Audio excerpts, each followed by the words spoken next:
السلام عليكم ورحمة الله وبركاته. ازيكم حبايبي؟ عاملين ايه؟ يا رب تكونوا بخير. النهارده بقى ان شاء الله هنعمل معاكم طواجن المكرونه البشاميل ديت. زي ما انتم شايفين كده طالعه ما شاء الله بالجمال والروعه وجوسي خالص. شايفينها كمان لسه سخنه اهي كمان. بحبها انا كمان وهي سخنه كده، تبقى طريه كده وجوسي، تبقى روعه بصراحه. وزينتها كده شويه كزبره كده على الوش. عامله انا طاجن كبير واتنين صغيرين. بصراحه يعني كانت روعه خالص. تبقى جميله كمان كده على سفرتك في رمضان لو عندك يعني ضيوف. بصراحة بتبقى لما بتبقى في الطواجن كده بتبقى جميلة خالص. ندخل بقى على الطريقة على طول عشان ما نطولش عليكم الفيديو. هنا بقى حطيت الطاسة على النار، اول ما تسخن هنزل بقى باللحمة. طبعا ان اي كمية بقى انتوا لحمة حابينها.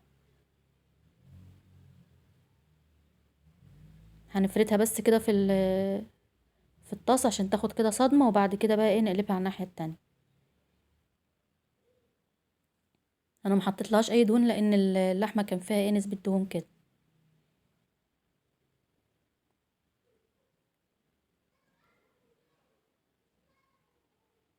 اللهم صل وسلم وبارك على سيدنا محمد.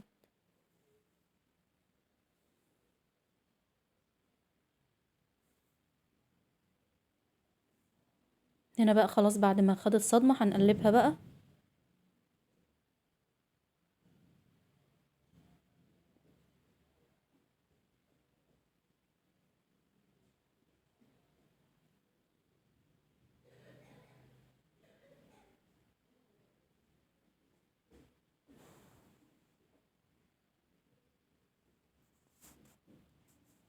هنا بقى خلاص بعد اللحمة ما دخلت في السوا هننزل بقى عليها بالبصل.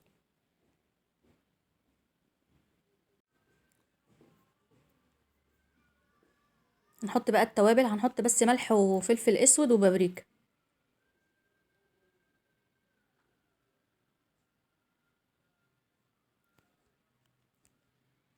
عشان يعني اللحمه يبقى طعمها كده باين، البهارات ما تغيرش طعمها.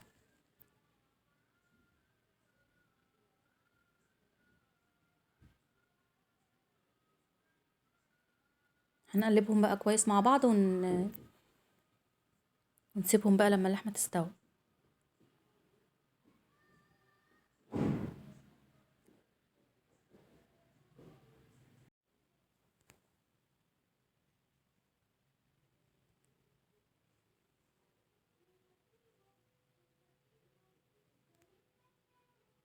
هنا بقى خلاص اللحمه ما شاء الله كانت استوت.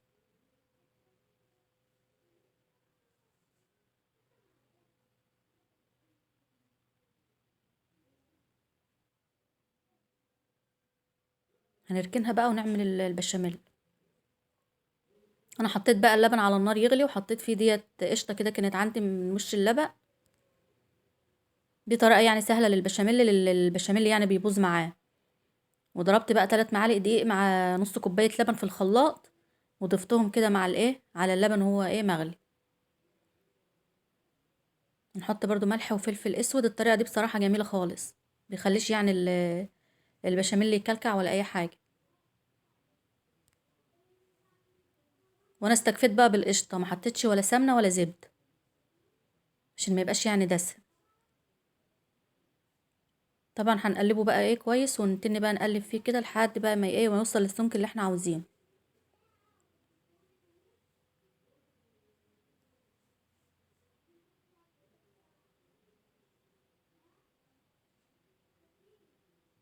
اللهم صل وسلم وبارك على سيدنا محمد.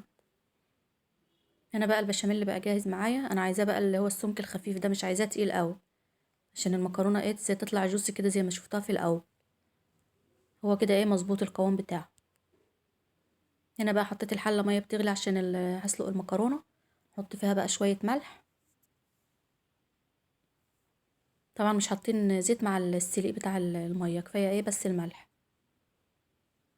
ننزل بقى بالمكرونه،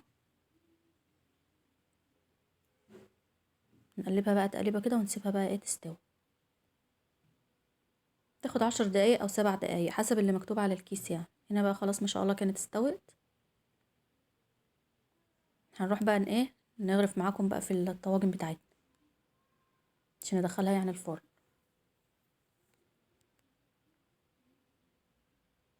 انا هعملها بقى في الطواجن اللي هي الفخار ديت، تبقى جميله بصراحه يعني، تبقى روعه خالص.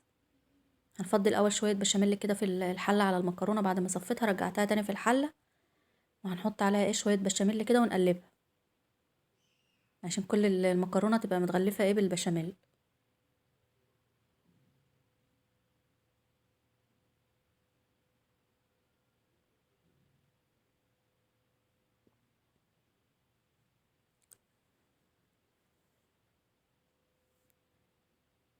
جربوها بقى حبايبي في الطواجن دي بصراحه هتعجبكم، تبقى جميله خالص وبتدي طعم كده حلو للمكرونه.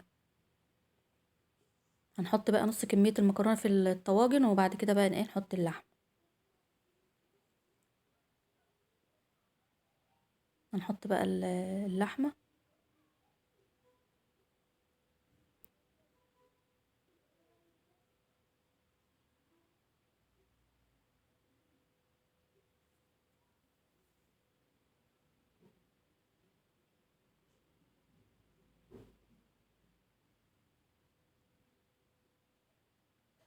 هنفردها بقى كده في الطواجن نسويها، وبعد كده ننزل بقى بكميه المكرونه اللي فاضله.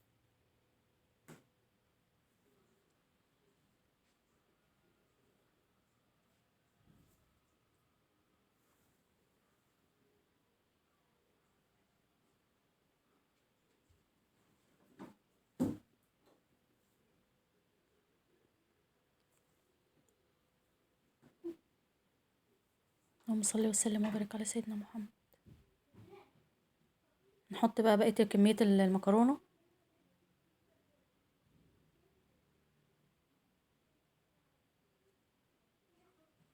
انا ما بتكلمش كتير، انتوا شايفين كل حاجه يعني قدامكم. هنحط بقى البشاميل اللي فاضل على الوش، زي ما بنعمل اي صينيه مكرونه يعني، بس انا النهارده بقى حبيت اعملها معاكم في الطواجن اللي هي الفخار دي.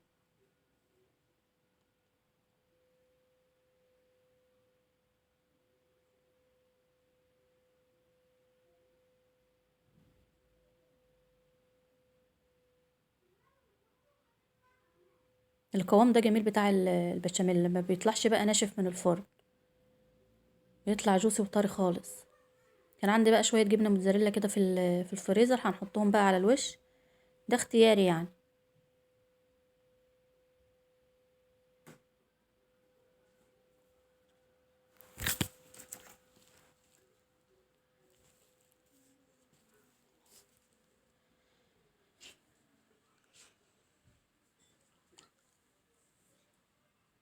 طبعا كنت مسخنه بقى الفرن، هندخلها بقى هتاخد حوالي تلت ساعه او 25 دقيقه في الفرن.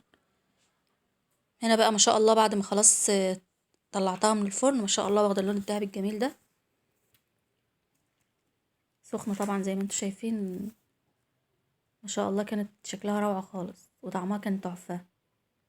هنزينها بس كده بشويه كزبره، بتدي شكل يعني، وبتدي طعم كمان حلو مع الاكل.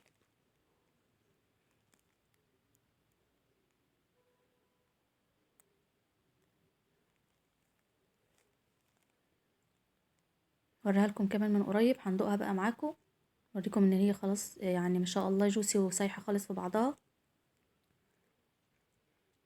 متوسخيش بقى اطباق ولا اي حاجه، تاكلي كده من الطاجن على طول. ما شاء الله كان طعمها جميل خالص. ونشجع برضو الاولاد يعني، عشان الاكل بيحبوا هما الطواجن والحاجات دي زي كده. بتمنى بقى ان شاء الله يا حبايبي الوصفه تعجبكم وتجربوها، وتعملوا بقى لايك وشير للفيديو، وتفعلوا الجرس عشان يوصل لكم كل جديد. السلام عليكم ورحمه الله وبركاته. مع الف سلامه.